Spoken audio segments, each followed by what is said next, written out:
All right, let's now move on. 8 of 24 Kenyan fishermen from Ringiti Island remain in detention in Uganda after being arrested last week for allegedly fishing illegally in Ugandan waters of Lake Victoria. Now, Ugandan authorities also confiscated their boats, nets and fishing gear in the operation. The arrests have reignited criticism from foreign policy experts who accuse the Kenyan government of failing to protect its citizens from repeated border disputes with Uganda. GOtv reports. Border insecurity has been steadily on the rise in Kenya, especially for communities living along shared water bodies and borderlines. Residents face not only threats to their lives, but also ripple effects on peace, trade and community well-being, effects that could escalate if left unresolved. On August 28th this year, 24 Kenyan fishermen from Ringiti Island in Homa Bay County were arrested by Ugandan authorities while fishing on Lake Victoria. So far, 16 of the fishermen have reunited with their families, but 8 remain in detention. Some of them were released, lakini wengine wako huko. Wanakuvuruta kwa Kenya, alafu wanakimbia kama naenda Uganda. Sasa which means wanasema ati wamekamata kwa maji ya Uganda. The fishermen were taken to Uganda's Lolwe Island, and their boats were confiscated. Bribe demands for their release, sparking serious allegations of harassment by Ugandan security agents. Hizi kikosi tatu, wengine wanachukua 60, wengine wana 5,000, wengine wanakuruta bila kuongea ni 50,000. Sasa afadhali tuende Uganda tuvue, kwa sababu maserikali wataki kuangalia wavuvi wenye wanafanya kazi hapo. Tena wanasema hao ni cancer. Every day wanakuvuruta, unaenda Lulwe, unaenda Ama. The issue has persisted for several years now, and speaking to TV47, Barnabas Odhiambo, chairman of the Ringiti Island Beach Management Unit, stated that Kenyan security forces have not been assertive enough in protecting the country's borders. He says the weak border presence has left the region vulnerable to attacks and harassment by Ugandan authorities. Imeanza juzi hapa, hiyo kitu ilianza kitambo sana. Hao wanajua ati sisi hakuna patrol yenye inafanywa hapa bari ya Kenya. Hao watu wanachukua advantage. However, Charles Moyaya, who is the Deputy County Commissioner for Homa Bay, has denied allegations of ongoing detention. He revealed that talks are underway with Ugandan authorities, who maintain that no Kenyan fishermen are currently being held in Uganda. When we receive such a story, we have a platform with the Ugandan authorities and we keep on talking. Maybe you could have tell us exactly now where is that, but we have the Lolwe people in our forum group. Yes, and they said there are no fishermen there from Kenya who are detained there. Because the way they are putting it is that each boat should be accompanied by 2 policemen. Is it logical? We normally do just general patrols, you see, covering the lake.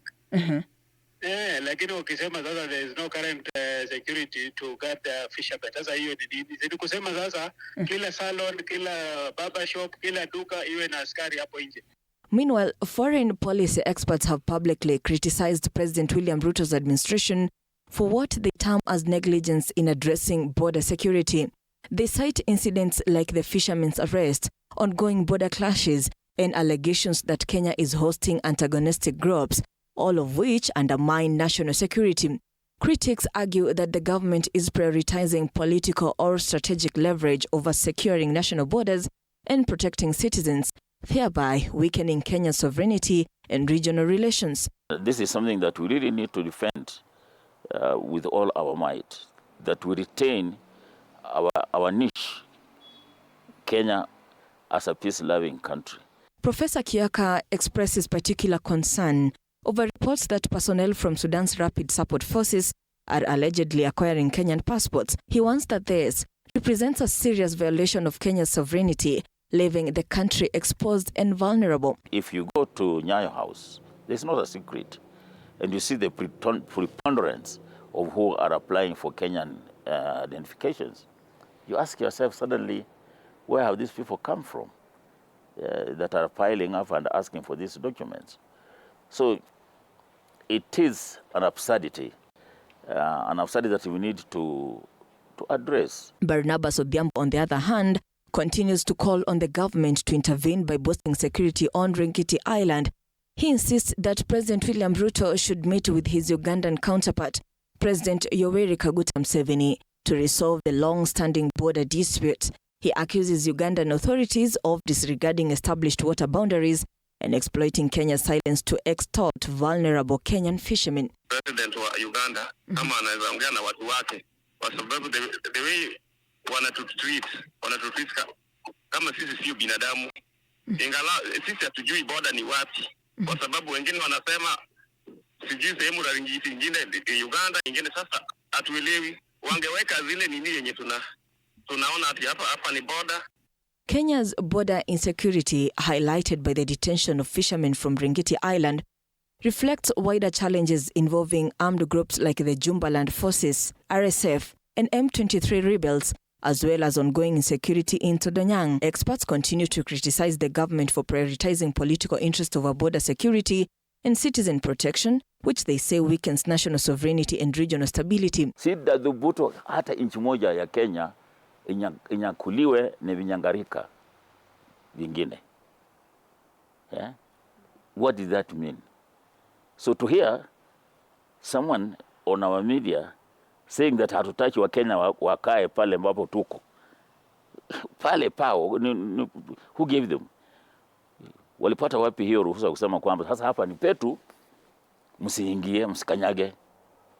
Can Kenya do that in Tanzania, in Uganda, even in Somalia itself, to say this is our enclave?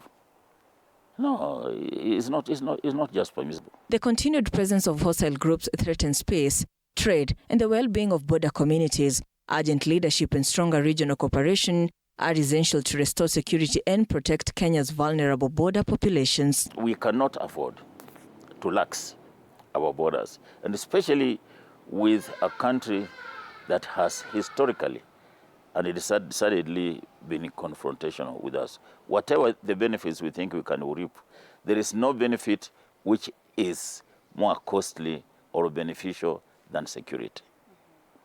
To me, security of the people, the integrity, territorial integrity of a country is supreme. And this is why we are very kind to let the defense forces operate a budget outside even the normal audit parameters, because the tasks that they are dealing with are very, very variant, and they have to respond to situations as they arise. It's not like financing SGR and you know how much you are going to spend. Ruga Evil, TV 47. Thanks, Regal, for that. Now,